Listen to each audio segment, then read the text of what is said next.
Três perguntas essenciais que você deve fazer ao texto bíblico.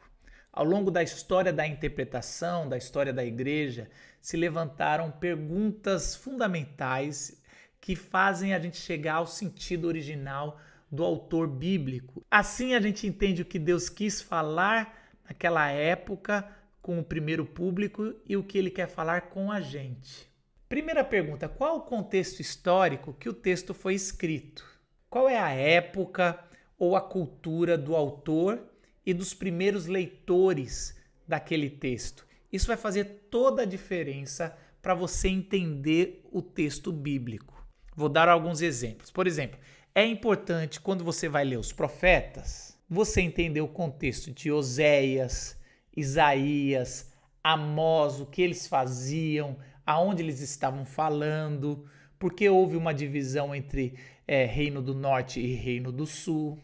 Se você vai ler o profeta Ageu, é muito importante você entender que ele profetizou pós-exílio de Israel. Se você vai ler o Novo Testamento, ou João Batista e Jesus, entender o que aquele público tinha de expectativas messiânicas. Ou quando vai ler alguma carta, entender a diferença entre a cidade de Corinto e de Filipe. Então, tudo isso vai fazer uma grande diferença na sua interpretação.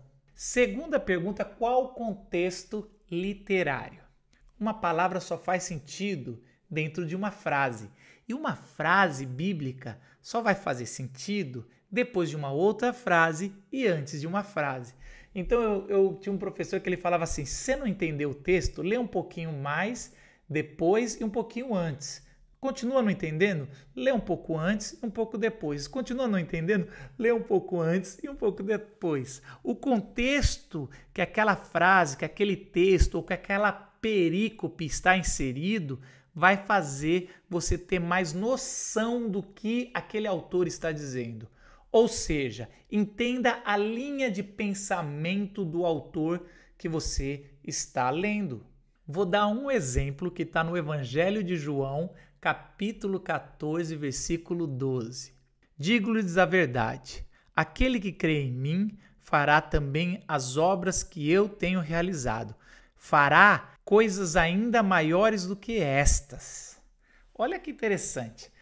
Quando você lê essa frase, você fala: nossa, Jesus falou que a gente vai fazer coisas maiores do que Jesus. Então a gente vai fazer mais cura, mais milagres, a gente vai ressuscitar pessoas e aí a gente vai vendo essas cruzadas de sinais maravilhosos, de cura e vai fazendo, vai acreditando. Mas se a gente entender o contexto maior, e nesse caso a gente tem que entender o contexto não só do capítulo, mas o contexto do Evangelho de João, que não é um sinótico, é um evangelho que veio bem depois e ele tem blocos temáticos e ali está dentro de um bloco missional, um bloco que está falando da expansão e Jesus está dizendo: ó, se você crê em mim, vocês farão não só esses milagres, mas farão coisas maiores, vocês vão alcançar mais gente e você vai ver nessas palavras de Jesus se concretizando em Pedro, quando ele prega lá no Pentecoste, e depois com a expansão da igreja sendo muito maior, porque era o cumprimento dos apóstolos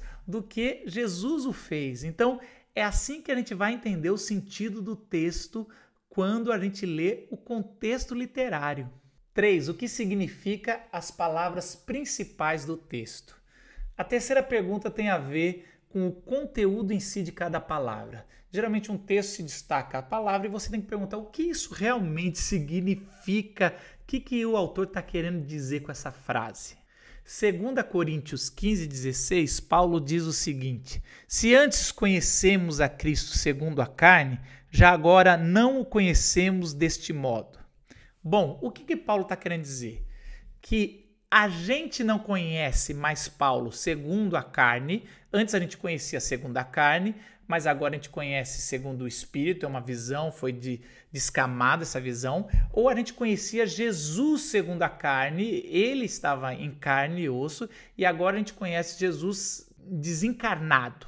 Então isso vai fazer toda a diferença de conteúdo. E essa é a pergunta que nós devemos fazer. E aqui o que Paulo está querendo dizer é que antes a gente conhecia Jesus de forma mundana e agora a gente conhece Jesus na revelação espiritual. Mas isso a gente só sabe porque a gente fez a terceira pergunta. O que isso realmente quer dizer, cada palavra, cada tradução?